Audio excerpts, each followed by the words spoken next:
Alright, y'all. Time to get into what is some serious news. Maybe been like a year or so since I've done the last video in this series.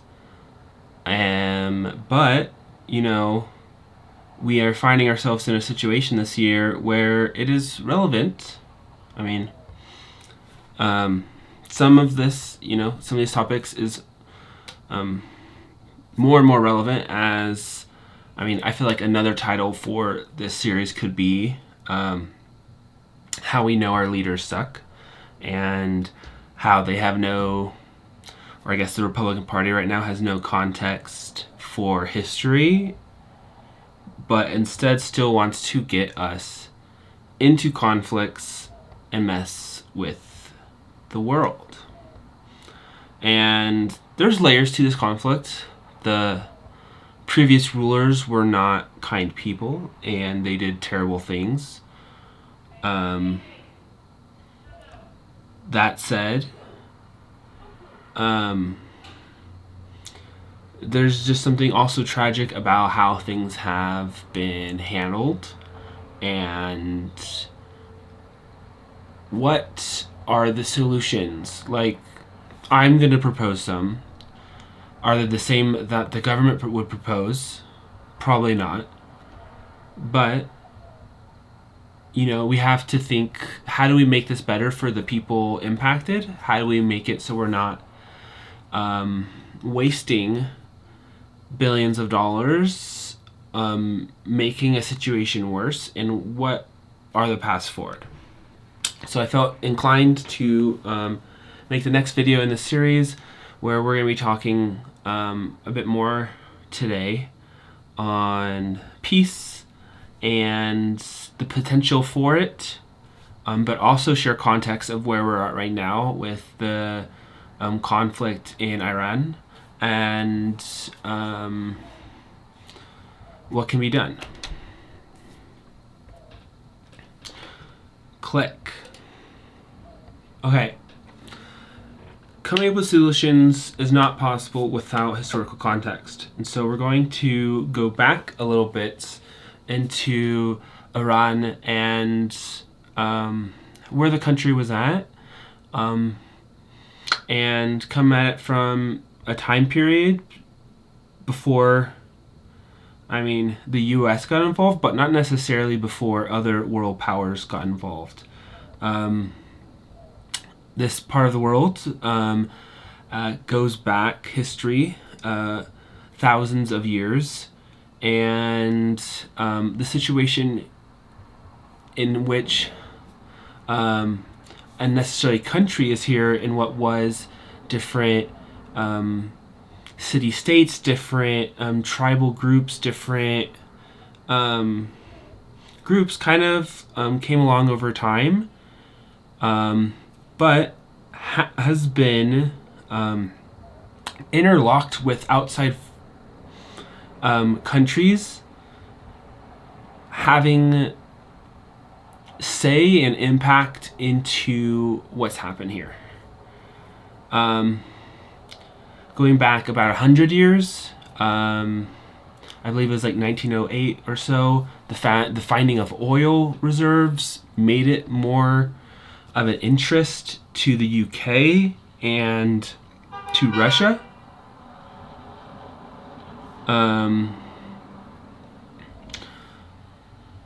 And some of these outside influences.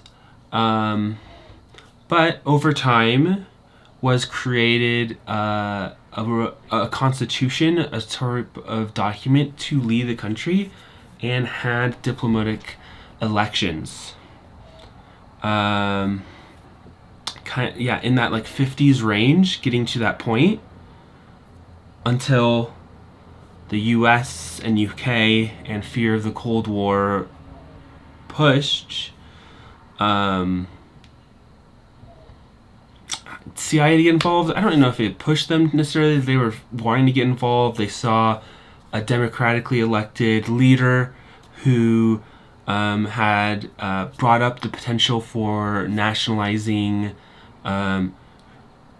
oil to some degree, and money interests did not like that, and so funded dissent, funded weapons, and putting someone else in charge, who would then, over time, over the next 10, 20, 30 years, would lead to destabilization,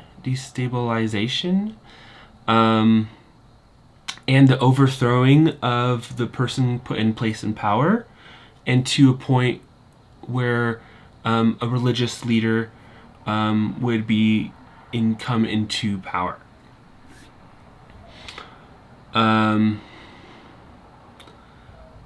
Fast forward a little bit of this time where weapons were introduced to this region. Other outside interests were spending millions and billions on trying to control this region. Created a situation of what happens next. What is the path out of this? Part way through this, we work with Iran to help them create a nuclear program, help them understand nuclear energy. This is between the 50s and 80s, which is what gives them kind of maybe more background and resources into building infrastructure. But nuclear is quite the buzzword, because some people maybe instantly jump to it being used for weapons, but some of the context was energy. And often that word and the fear around that as a topic becomes fear around that word is used and propped up to discredit interests and controls that we must get involved in this region, and we've seen this happen without evidence multiple times. But 2010s, Obama creates a nuclear deal arrangement where there are oversights in this program in the development of this research in potential energy, seen as a path forward to help develop out their economy and strategies to find some type of peace, find some type of progress. Maybe still not with the type of leader who has the type of values we would want them to have, but as a way to leverage power and push them to, potentially develop these programs, but also potentially develop our power and influence with the country and its leaders. Then we get Trump. Trump won at the partway through his presidency, destroys the nuclear deal, and all that kind of built up power and progress just kind of tears it up. The trust with us as a country, does so for political reasons. Then leap forward to recent context of the start of this year, some mounting protests against the Iranian government from citizens, in which then the government cuts off internet, starts impacting and attacking its own people. It was hard to get media of such events and tolls, but thousands of people attacked, put in danger, and led us to,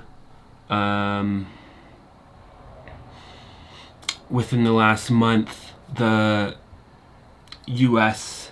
and Israel deciding to take out their leader and a series of leaders and attack their infrastructure. Context of this country and why war with them is so impactful to the world's economic system is in this picture, this strait, this area of that goes into the Middle East in a lot of these countries that produce oil and gas, have to go through this strait, and go through these areas of water that when a country is unsure of who is its ally and who's its enemy, and can shut down this area of trade, impacts the world.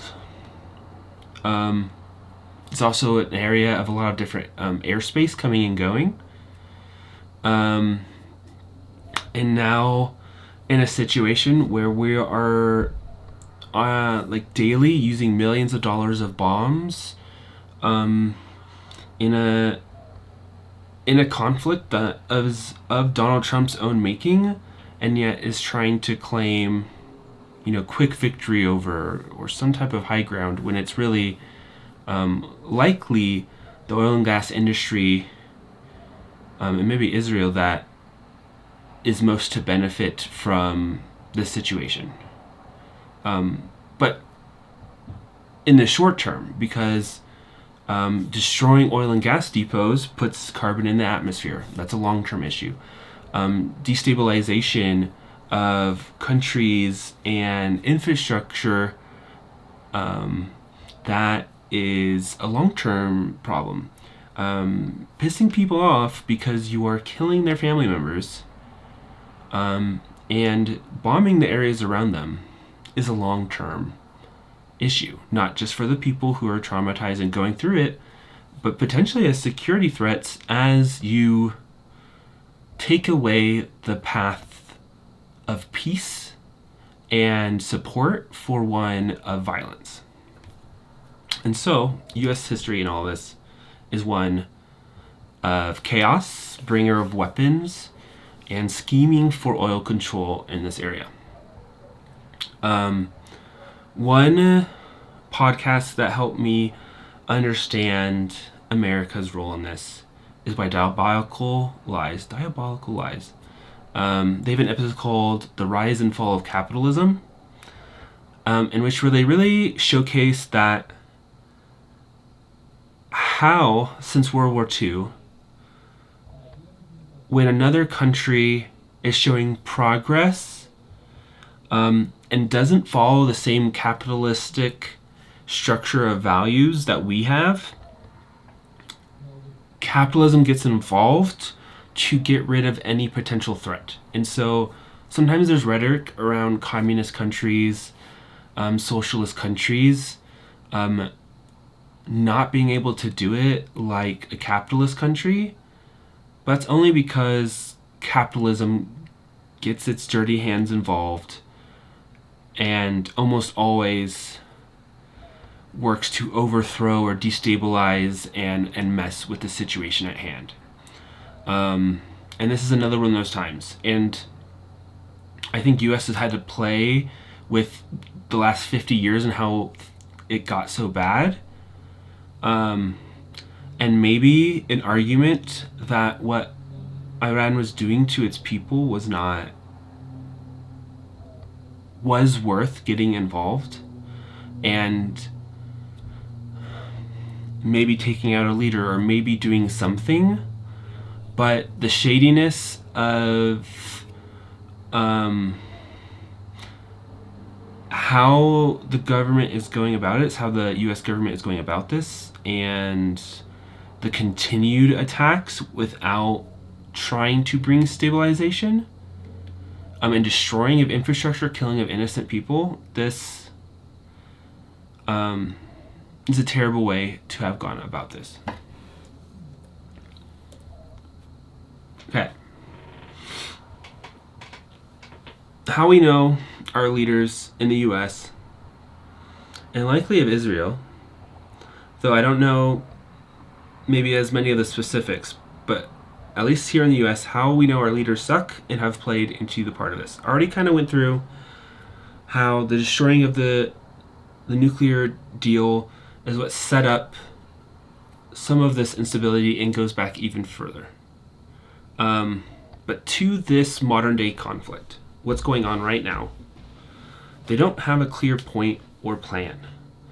They are going after infrastructure. They're killing civilians as being okay if they think it also helps take down a military infrastructure or leader.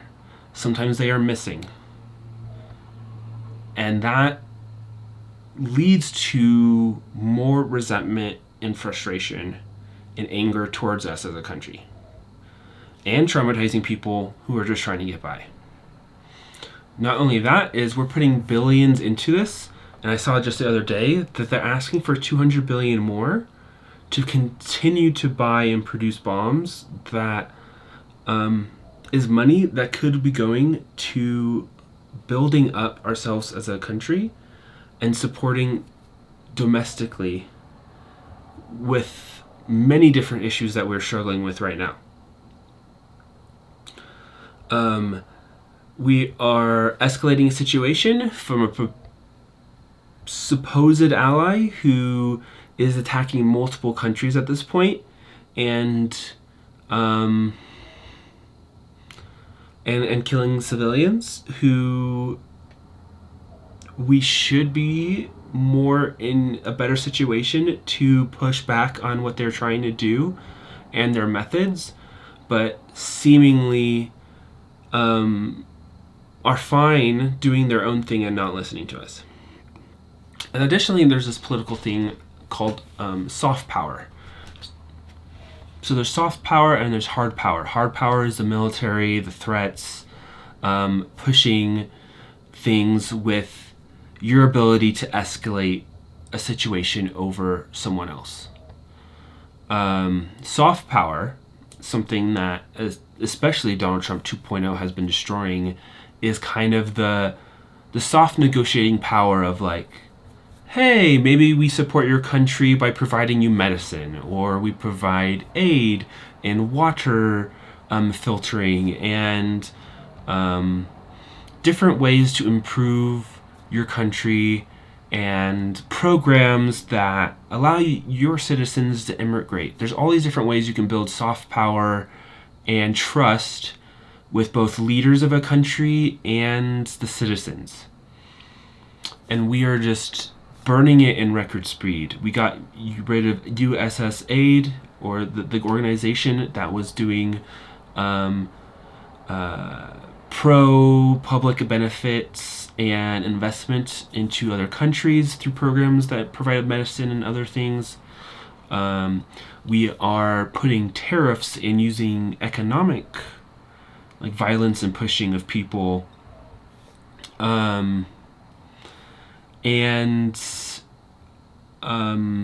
just all these different ways that we are burning trust, burning soft power, and we are hoping that these countries, I am hoping that these countries forgive us after we get rid of Trump and prove that, hey, we're going through a messed up phase and we're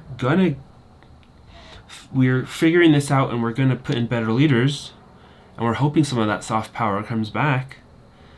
But right now we're finding ourselves with fewer and fewer allies than we had previously.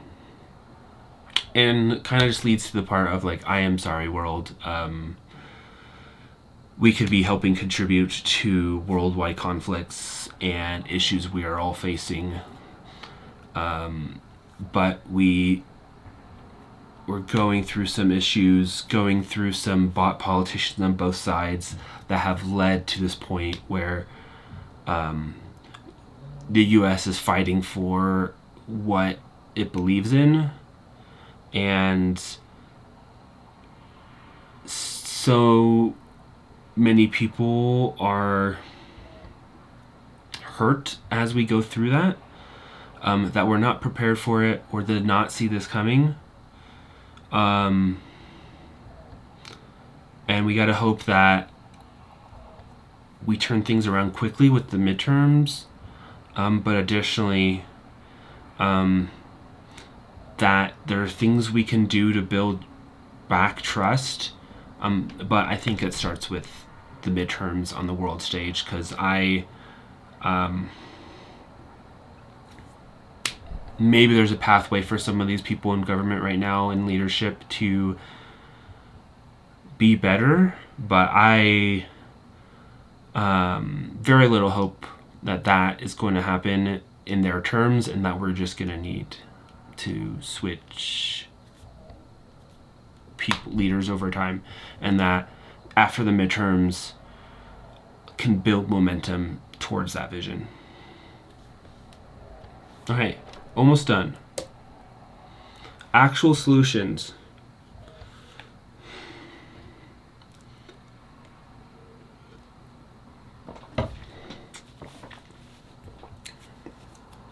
All right, so brings us to one of our last slides. Actual solutions. First, I want to start off that maybe it was worth getting involved when people started protesting and the government started killing civilians who were protesting. Power change, regime change, potential way to do it in a way that doesn't involve bombs could have been to be say that you're willing to, if you're willing to attack your civilians, we will consider military action on the top leaders of your country. They take away the people's internet to make it harder to see what's happening.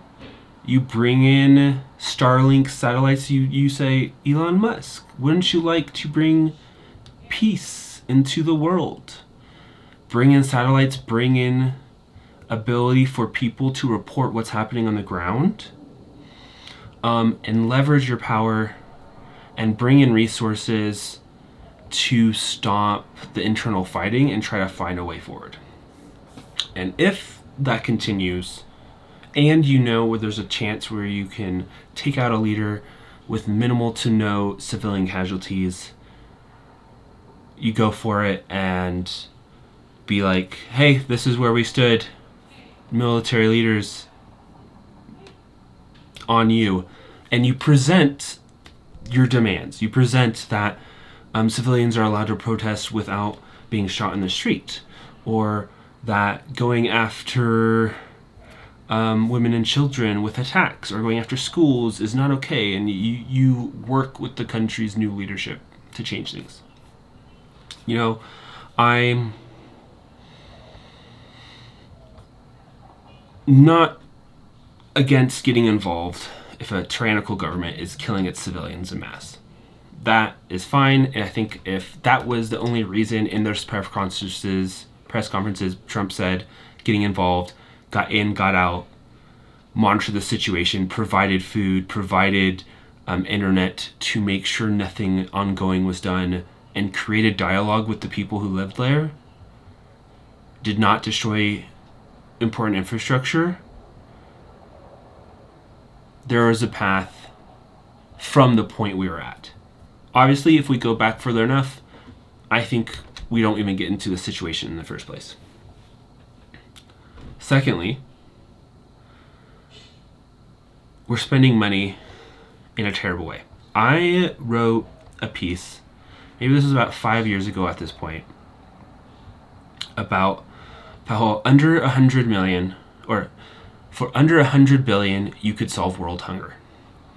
And what it kind of came down to was you could solve world hunger by developing regenerative farming centers. So this was just an image off Canva, but imagine a farming center that included housing, included food development, job development, finding ways to build up the infrastructure around, and across the world, building centers that were regenerative agriculture centers for about 50 million each, and with the power of billions of dollars, you could have 100 of these centers plus, and you build these different areas around the world these chunks of money are invested into creating solutions. And with enough of these chunks, you start to really make the world a better, more secure place. That is the power of billions of dollars. You can make chunks of millions of dollars and invest it. And so 100 of these projects around the world is 5 billion. We are spending, and let's just use the number that the White House just shared, if they're looking for 200 billion more dollars. That is so many of those $50 million seed funds to solve solutions around the world, where I do think you could solve world hunger. It might not be immediately, but you could put down the infrastructure to solve major world issues and get rid of the reason for conflict in the first place. The only reason weapons are so big and deemed important is because we're fearful that someone else is going to not think they have enough, or have an issue with the resources that they are handled, that they push to enact violence on another person. You get rid of that reason. You don't need to put money into weapons anymore. You can put money into furthering that infrastructure. And that is a post-war, post-military future that I think we can get to, and we should be pushing more to, because we can have that Star Trek, a utopian future, rather than a Mad Max at each other's throats future. And I guess this is all, maybe not all, but we need better ways of rating things. Right now, with our economy, the thing we use most often is GDP, which is gross domestic product. It has to do with how much you produce and churn and make things, but so much of it has become military spending. Weapons, these things that you make and then you use and you have to make again. And even the original creator of GDP thought it was a bad measurement for how a country is doing. And so I want to introduce a new system, a way of rating how a country or a city is doing that is more grounded in fully being well, fully being prepared to be able to take on the challenges that face you, and that your people are fulfilled, doing well, and lifted up. I'm not going to go into a lot of detail now. This is conceptual. This is something I'm working on, and my hope is that in the next few weeks can do a longer video going into depth about these. But the idea is a country, each of these would be a score from 0 to 100. Health, economy, accountability, resilience, technology. And this is what you rate a country and how it's doing, and measure as a way to know if you're on the right track and how do you improve. GDP, an eternal churn of more things in a number going up to infinity until there's no more resources on the planet, and those who have accumulated the most are the winners, should not be the goal. And instead, if we have a score between 0 and 500 with the goal of getting a country to 500, we can develop steady progress. And at that level, you are resilient, you are ready to handle any challenge thrown at you, and your people are doing well. And so I came up with this acronym concept. Health is a matter of how people are doing internally as well as in their ecosystems. How well is the environment itself healthy? Economy is how people use money, services, what's going well for businesses, and ability to uplift yourself regardless of how your life started.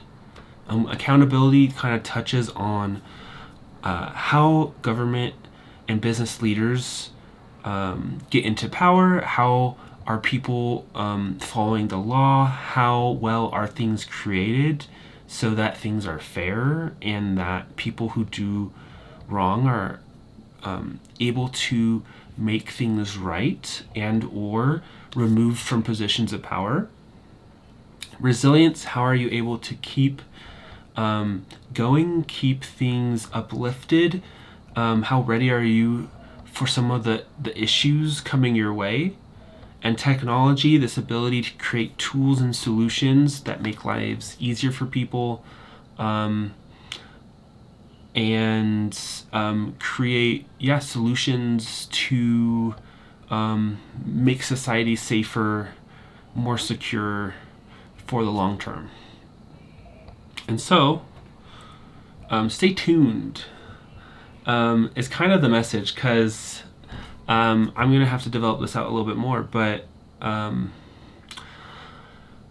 while working on this, too much of our economy is tied to the military-industrial complex, and I wanted a way to break down where our investment is going in a country and provide reflection and estimates of how we could spend that money to better the world for both U.S. citizens and those impacted by us worldwide. And I think we need a better measurement tool for that. Like right now, I am in a situation where I wish my voice could be something that reaches those in power and changes them from this path that they have started. That would be my ultimate wish if it could be the case. And I made a few of these peace talk videos, and I think that was something I had to reckon, is I could come up with ideas and solutions how to bring peace, but that doesn't, the on the ground work and effort that actually gets us closer to peace is probably working on building a community of people and skills to influence politics and elections. Working to elect people who have better interests in mind, and or develop the skill sets so that we can see when someone's being real and support ideas that can have impact, that positive impact. And so while I was working on these slides and what I wanted to say today, I was like, I want to offer up a solution, and this will be what I'm working with or working towards. So if you're seeing this and you think that's interesting, you can like the video, share the video, subscribe. My goal is have this made in the next month, 3 weeks to a month. My energy, working full time, still trying to figure that out. Where does creating on my YouTube channel, where's the energy? Where can I fit that in around job, life, some of the other projects?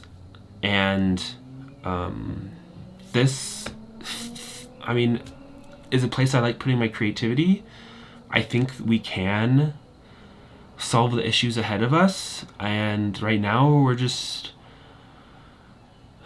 hopefully dealing with the last bits of leaders who believe the world is a zero-sum game, that for someone to win, someone else must lose, and that more and more are people willing to look for the wins that lift up all ships and our situation as a whole. All right. Well, thank you for listening. This has been the 4th episode of Peace Talks, and for the foreseeable future, the conversation goes on. I'm sending love to people impacted by war and conflict, this trauma. I can imagine parts of the resource scarcity this brings, the fear, the trauma, the loss. And I wish I could do more.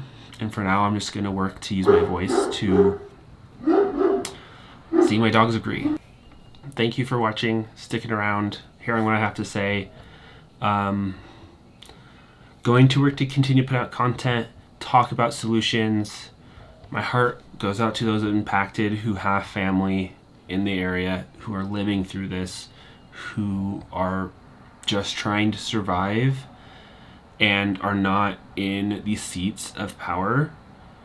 I am going to use my voice to speak out for peace against our stupid leaders who created this issue and have made it worse, and who ultimately wasting billions of dollars on more bombs, and rather than creating resilience and infrastructure and actual stability in the region.